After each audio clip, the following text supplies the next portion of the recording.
Hello, this is old Mr. Kent. That's who I am. I'm 82 years old and I've been telling my life story on these E-Trike rides now for quite a while. And like I say every time, if you want to start from the beginning, at the end of this video, there's a link that says Life Story, and it takes you to a playlist of the videos that I've made starting when I was born. Okay? I mean, I didn't make the videos when I was born. They covered the time when I was born, all right? Anyway, so I'm going to try to cross the street without getting run over here. And I think I'm going to make it. So, in the last video, I got to get around the corner here. In the last video, I said on this video, I would go through the process of trading my airplane for a motorcycle with my older son. Well, then I got to thinking, you know, before I get rid of my airplane, I better tell you another airplane story. And this one's kind of dear to me, and so hopefully you'll enjoy it as much as I enjoy telling it. My little brother, he's about 6 years younger than me, and I have always been, always been good friends, but every once in a while we have this spout, and then we don't talk to each other for a year or so. And in fact, there was a space that we went, a time we went 9 years. And then he finally called me and we started a relationship again. He's the better man. He really was. He's in heaven now. Anyway, so we had been having this spout, and always before we would always get together or try to do something on Father's Day in honor of our dad, who had passed away quite a few years earlier. And so we always, well, then when we were in a spout, well, then this particular year, we didn't get together. But I thought, you know what? I know he's got an airplane, and he's got a bad back. And I doubt that he spends much time trying to polish it. He might go fly it. So I decided, okay, I'm gonna, what happened was, well, before we get that far, if you take a look at my airplane, it's all polished up, it's polished aluminum. And I figured I made this little, out of an old screw shooter, larger screw shooter. I made a buffing tool so I could polish my airplane. And I thought, well, you know what? I could take this over to my brother's at the his plane was at the Renton airport, and I could go over there and polish his plane and just do something nice for him. So that's what I did. And it was I think it must have been on a Saturday. Usually that's when I did stuff like that. And so and I've also explained in past videos that in Pasco, Washington, where I lived, it was generally clear skies. I hear an airplane up there. It was generally clear skies. But on the other side of the Cascade Mountains, on the ocean side, I guess you'd say, it was, you never knew what it was going to be. Well, on this particular day that I chose, it was overcast in the morning, but then predicted to be clearing as the day went by. And so I decided, okay, I'm going to go on over. Now, I had been hooking it up to my truck battery, so don't have my truck there, so I put a battery in the plane. I put a bucket in the plane so I could wash this plane first, and then work on it. And so get around the corner here. And then I had to have everything I needed, polishing rags and all that stuff. So I loaded that into my Cessna 170. And took off on a heading of 270 and headed for Snoqualmie Pass. That's how I went over the pass. You could kind of tell what it was like. So I got over the pass, and sure enough, it was overcast still when I got over there early in the morning, real early in the morning. I guess I'll go this direction here. And but I knew it was supposed to clear up. So I started flying a little bit south of the pass, looking for a hole in the clouds, because the Auburn airport didn't have a control tower. I couldn't go into the Renton airport because they have a control tower, and it would be IFR, instrument rating only, and so I couldn't go in. I couldn't land there, but I could land at Auburn and wait until it cleared up. And so I went along. I was flying over the overcast, and I saw this little hole in the cloud, and I could see far enough. I could see through the hole enough to tell that the clouds were high enough I wouldn't run into anything when I came through. And so I dropped down through the clouds and found Auburn Airport, and then just parked the plane and kept listening to the aircraft reports. And then finally, Renton was open for VFR traffic. So I took off from Auburn, which is just south of the Renton airport, and flew up to Renton and landed there and taxied into the parking area where he had his plane, pulled up next to his plane, and was ready to go to work. And the thing that broke my heart most of all was that underneath of the wing, he had a low wing airplane, and underneath of the wings there was this moss growing on the concrete, which tells you that he hasn't been walking around. The plane hadn't been used hardly any. And so I just said, okay, I feel sorry for the poor guy. So I got my washing stuff out. I found a water faucet. I could put water, in my bucket, and started scrubbing on the plane. And that took a while. Did you know that an airplane has more surface area than an average automobile? I didn't realize that until the first time I went to wash my plane. I thought, man, there's a lot of surfaces on here, the wings and the tail and all that, whereas your car doesn't have that. So anyway, that took me quite a while. And meantime, it kept clearing up and getting nicer. And so I got it all washed and dried off. And then I got out my wax and my polish. And then that's the slow part, I didn't do the bottom side of the wings because it was going to take too long and it was too hard to do, and I'm lazy. And so I didn't do the bottom side of the wings. Well, anyway, so I did the top, and I did the fuselage, and I did the tail section, and I didn't quite get finished with the tail section. Now, what I'm telling you, I did all that, and that took me all day long. and so I spent the whole day just doing what I just told you.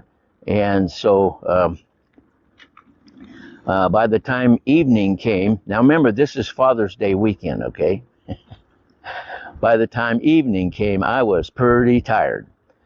And I'm trying to think. It's the Snohomish Airport. I believe that's what it's called still, if I can just keep my mind working. They have a really nice grass field. You can land on grass or you can land on pavement. And so I thought, well, I'll fly up there, sleep under my plane, and come back tomorrow morning and finish it up. And so I take I had to clean up my mess and everything, put it all in the plane, and then I took off and headed up to the Snohomish Airport. And it was just a beautiful day, beautiful, beautiful day. And so then I got to the airport, and I thought, So I decided I'd just land on the grass, because it's a big grass area, huge grass area. So I came in, and there was all kinds of activities. Remember, it's Father's Day weekend. And on Saturdays in the summertime, if you want to go somewhere, if you love airplanes and want to see all the planes and all the activities, you go to the Snohomish Airport. So I came in, landed, and then I had to get fuel before I parked. And so remember, now my plane's all polished up, and the sun is going down and is low on the horizon. And the airport has this huge restaurant, and then they have this outdoor deck with, I don't know, maybe 50 tables on it for people to sit at so they can get waited on outside and eat their food outside. And so and so it was packed with people eating on that little deck. And so I came taxiing in really slow in order to get. I had to go around some other things, and as I came around and turned, the sun hit my polished up airplane just right. So, and I saw it out of the corner of my eye. It just flashed over the whole crowd of people sitting on the deck. And they all, I mean, some of them were standing up to see what caused the flash of light, you know. Well, it was my shiny airplane, and of course they all watched me from then on as I taxied up to the gas pump. So I got the plane all filled up, and remember now I'm just dead tired. And they got the plane all filled up, and so I got the plane filled up. So then I taxied out onto a area of the grass field where there wasn't going to be any planes landing, over to the side, and parked the plane. And then I was hungry, and so I thought, well, I'll go get me some dinner at the restaurant. So I locked up the plane, and I walked over to the restaurant, and there were just people everywhere. And so I mean, there was all kinds of activities. In fact, there were planes. There was this one group of planes that came in a flight of like 3, and they came in to land all at once, all at the same time on the grass strip. And that's how busy it was. And so anyway, went in, had a nice dinner, whatever it was. And this was before cell phones, so or I didn't have one anyway. Before I could afford a cell phone. So I go in, I eat dinner, and then when I got all through, then I called my wife. This was back in the days when long distance calls cost you money. I called my wife and told her what I had done and talked to her for a few minutes, and then went out to the plane, and I opened both. It was a hot day. And so I opened both doors of the plane, and a 4-seater, the front seats fold forward like in the old cars, where you could crawl in and get the back of the seat out of the way and crawl into the back. And so I was pooped, so I pushed those 2 forward, and then I took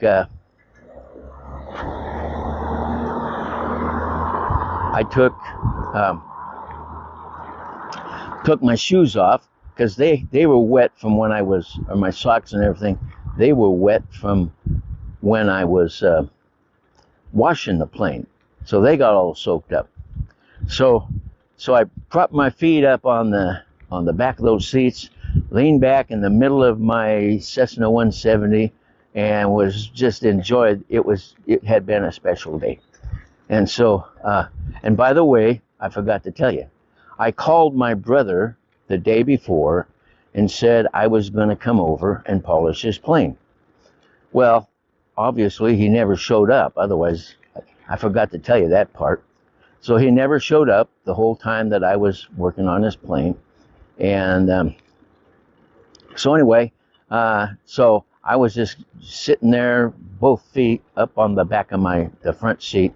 Out the right window of my plane, they had a tethered hot air balloon. Remember, there's crowds of people there. They had a tethered hot air balloon, and they were giving people's rides in their hot air balloon that only went up a couple hundred feet. And then on my left side, there were skydivers landing. I mean, it was just full of activities. And so I was looking out this side, and I'd look out that side of the back windows, and leaning back on my seat, and next thing you know, it's dark. I'm waking up and it's dark. My feet are still up on the back of the seat, and the doors are still open. Now keep in mind, while I was sitting in my plane earlier, people came by and said hi and looked in and stuff like that. So I fell asleep and woke up. It was dark. I still had my feet up on the seat, and so I thought, wow, I must have died. So I got down from there. I put out my sleeping bag underneath the plane, and went to sleep. Or no, I packed, wrapped up my sleeping bag and went to sleep.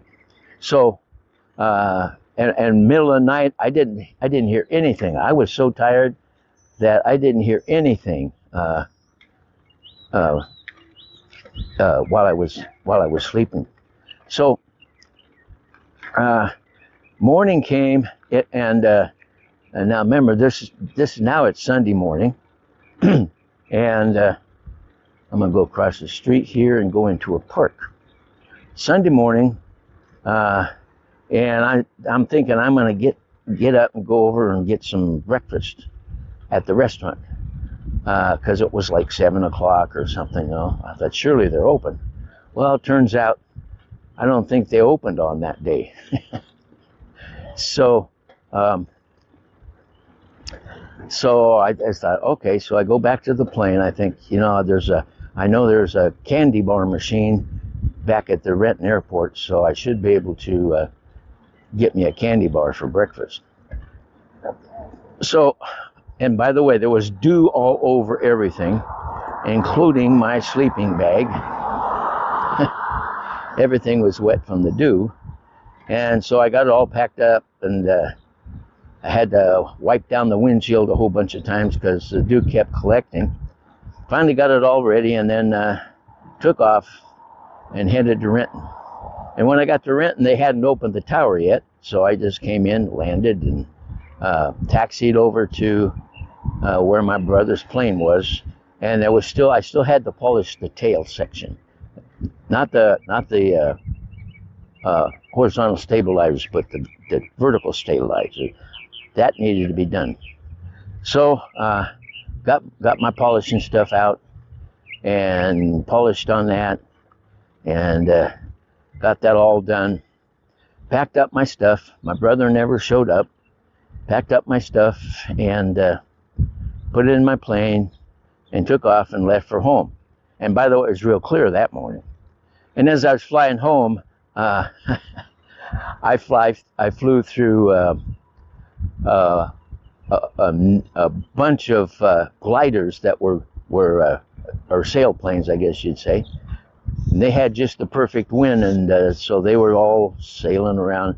I didn't know that they would be there. Otherwise, I'd gone a different route. But anyway, so I flew right through those, and then I got home, and everything was good. Never heard from my brother.